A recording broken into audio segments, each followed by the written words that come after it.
civil despegaban el número de cifras, el narcotráfico seguía y las muertes seguían y todo eso seguía, como que la curva seguía con todo eso. Entonces Lara Bonilla con sus aliados de la época, Ramírez y los demás, decidieron hacerle un seguimiento a las importaciones de éter que se hacían a Colombia. El éter en la época era utilizado para todo el procesamiento de la coca, para llegar a la cocaína. Entonces, ¿el éter de dónde viene? Sí, señor. Entonces, todos esos insumos que entraban, tocaba pillarlos. Entonces, Tranquilandia fue pillado de la siguiente manera. Se dieron cuenta que estaban entrando toneladas de éter desde Holanda y decidieron interceptar los barcos en mitad de camino para ponerles en la época lo que era un GPS, que era una cosa inmensa. Cuando se dieron cuenta que el GPS ya estaba marcando de que llegaba a la costa colombiana y que empezaba a entrar al territorio y que terminaba ya en la mitad del Yarí, ahí dijeron, ahí hay algo. Claramente fueron a ver qué es lo que había, y el laboratorio más grande de cocaína del mundo. Frente a las narices del Estado, en la mitad de la jungla, pero frente a las narices del Estado, con avionetas, con toneladas de productos químicos y gasolina. Entonces, si un gobierno no sabe para qué están importando las cosas o qué están haciendo dentro de su propio país, grave. Lara Bonilla llega el momento donde inicia todo el operativo de Tranquilandia. Y la gran sorpresa de mi padre es cuando llegan a Tranquilandia y se dan cuenta pues que la mayor parte de los aviones ya sabían que eran parte pues del cartel de Medellín, de los Ochoa, de Pablo Escobar, Rodríguez Gacha y compañía. Lo que no se esperaban era encontrar el helicóptero de una de las familias que dicen más reputadas de Colombia, pero que es una familia que siempre ha estado vinculada con el narcotráfico, que es la familia de Álvaro Uribe Vélez.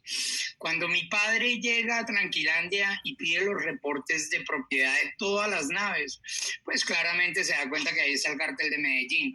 Pero lo más grave es que hay familias de la alta sociedad antioqueña que están lucrándose con ese negocio.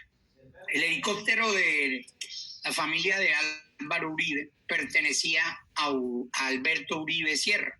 Alberto Uribe Sierra es el papá de Álvaro Uribe Vélez. Uribe Sierra es un tipo que empezó a hacer su riqueza por ahí en los 70, lavándole dinero al narcotráfico colombiano. ¿De qué manera? Pues en el momento donde Belisario Betancur se fue a hacer campaña presidencial, se le apareció un santo por ahí que le compraba todas las obras que vendía para financiar esa campaña a unos precios increíbles, unos precios por encima del mercado. Ese era Alberto Uribe. Alberto Uribe estaba lavando el dinero de los Ochoa para sentar como presidente a Belisario Betancur. Cuando Rodrigo Lara Bonilla se presidentes de Colombia antioqueños, Belisario Betancur Cuartas y Álvaro Uribe Vélez.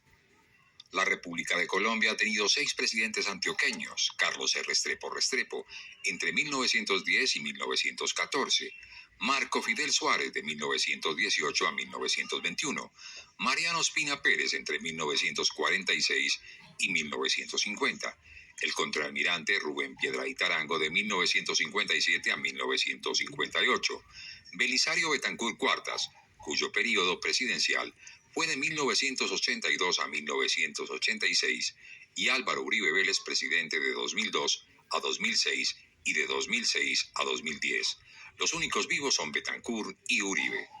Este conversatorio hace parte del paquete de actividades programadas por la Gobernación de Antioquia para los próximos 12 meses, con el propósito de conmemorar los 200 años del bicentenario de la independencia de Antioquia. Al presidente Uribe con admiración y con devoción. Qué claridad de pensamiento, qué precisión de lenguaje, qué decisión de patria la del presidente Uribe. Era una gran fiesta en Olaya Herrera porque entraban y salían por donde quisieran, entraban elefantes, hipopótamos, jirafas, y eso no pasaba nada después de la hora de cierre del aeropuerto. O sea, eso era una gran fiesta que me imagino yo, porque yo también estaba muy pequeño, Álvaro Uribe empieza a incrementar los controles, y esto yo lo averiguo con personas que eran allegadas a mi padre y que supieron porque yo también estaba muy pequeño, Álvaro Uribe empieza a incrementar los controles. Y esto yo lo averiguo con personas que eran allegadas a mi padre y que supieron de la orden que había dado para matar a Álvaro Uribe. Ahora, si entramos a comparar si ofreció mucho por Galán o poquito por Uribe o etcétera. No, porque eso en la mafia significa está de acuerdo con el desafío que se supuestamente Yo te voy plantea. a poner un ejemplo.